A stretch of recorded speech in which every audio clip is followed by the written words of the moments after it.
This is the drive home with Zac and TT for the Mill drive home. Driving home from the den where it finished Millwall 0.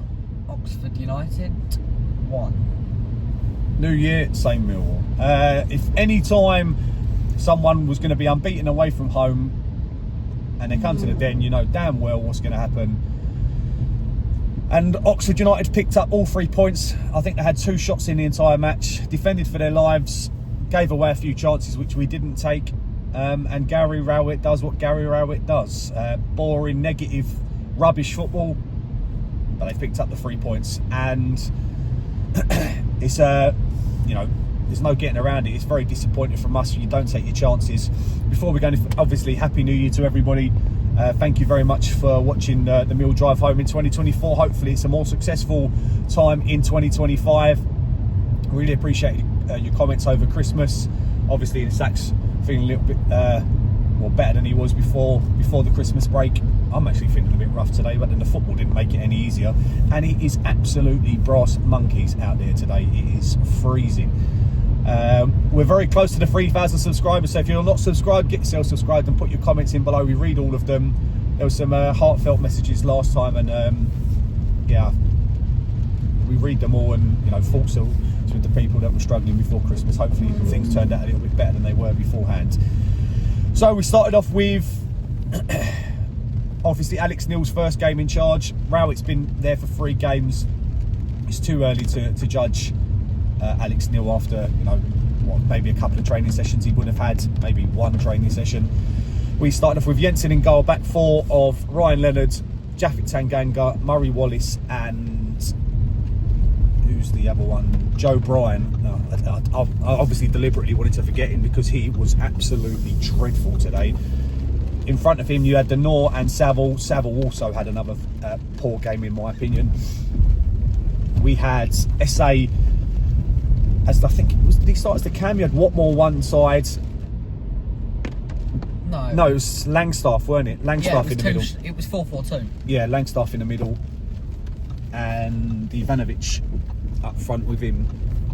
Although, was it 4-4-2? Yeah, it was 4-4-2. It was very much 4-4-2. We might have played 4-1-3-2 at times when one of the central midfielders kept coming back in to pick up the ball. So whether it was Saville or Denor, they kind of made it a back 5 when we were in possession, and it was far too much negative passing it from one side to another, and then, you know, mistakes were happening. Saying that, we've created some very good chances, certainly in the first half. There was a ball played over, it came to Ivanovic at the back post, who's drilled the ball towards goal. It's well blocked by an Oxford United defender. Comes out to SA, who shanked the ball wide of the near post, which was disappointing. Then Watmore's played through by, I think it was Langstaff. The only thing is it weren't quite in front of him, so he had to stop a little bit. But then he's you know, he's hit the target. Pretty weak shot, I would say. Then we've got to score. There was a brilliant chance for was it Ivanovic? Yeah, it was. Do you remember it? Yeah, I think it was crossed. Yeah, it was crossed in. Duncan Watmore got the header, and I think it flicked on one more time. I'm not sure if it was by a defender, and it falls perfectly to Ivanovic, who puts his foot through it. It's going right in the side netting, and the keeper pulls off a wonderful save. Yeah, it was a brilliant stop by the Oxford United goalkeeper, who we didn't pressure enough. That's for sure. Didn't have to make too many saves. Wasted a bucket load of time in the second half. But why not when you've got a ref as bad as the one we had today? Because then it brings us on to the fact that, you know, I don't know what we need to do to get penalties in the Championship, but it's absolutely unbelievable. You know, SA's, I think he might have been the first to give credit to, well, not credit because he's missed it. It's definitely a foul one way or the other, but he might have just been just outside the box. He's just absolutely wiped SA out. There's no reason for him to not give a foul, but he hasn't. Then in the second half, there's a blatant handball. Tanganga heads it towards goal, and it's basically stopped. Saved by the defender, not given us a handball. There was a reasonable amount of space between them as well. It weren't just like 1 or 2 yards. It's at least 5 yards between that and the handball. Then Watmore's bundled over And even more blatant, Saville's 2 hands pushed in the back, in the box. The defender's just gone right through him. I don't know what he was thinking of. He's gone right through Saville. After a good Joe Bryan free kick, to be fair. Yeah, it was right good. in the bottom corner. Yeah. The keeper made a good save. So Saville's then got the rebound. The defender's bundled him over.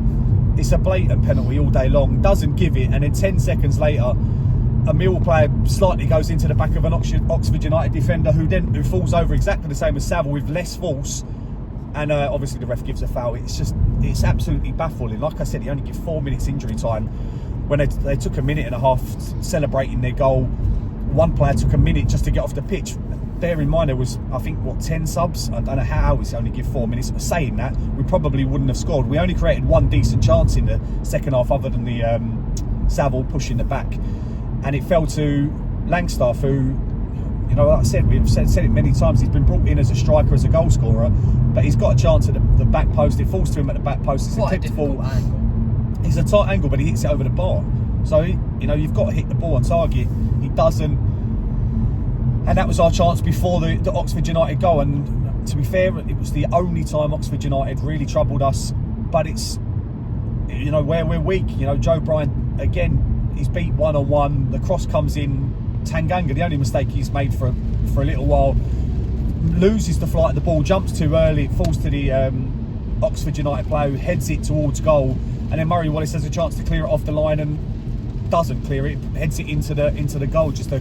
We've conceded, that's, you know, 3 goals in the last 3 games that have been so cheap, and you can't afford to do that in the Championship, regardless of the, you know, penalty shouts and not taking our own chances. That's poor defending to give them the opportunity to go 1-0 up and then defend for their lives. And that, I would say that since, you know, when they took the lead, they battened down the hatches, and it's hard to say that they deserved the win because, you know,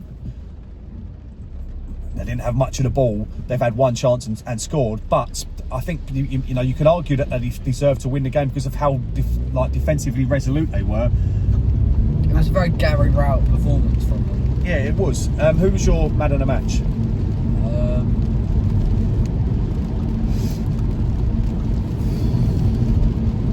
I don't really have one today. I don't think anyone was really good enough. Fair enough. Mine's Essay. I thought Essay, when he gets on the ball, is the only player that tries to run at players. The amount of times that they brought him down.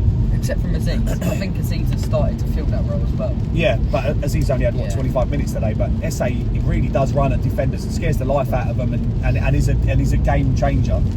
But did he have the end product today? Probably not. But then none of the Lions did. And obviously we're driving up to Sheffield on Saturday.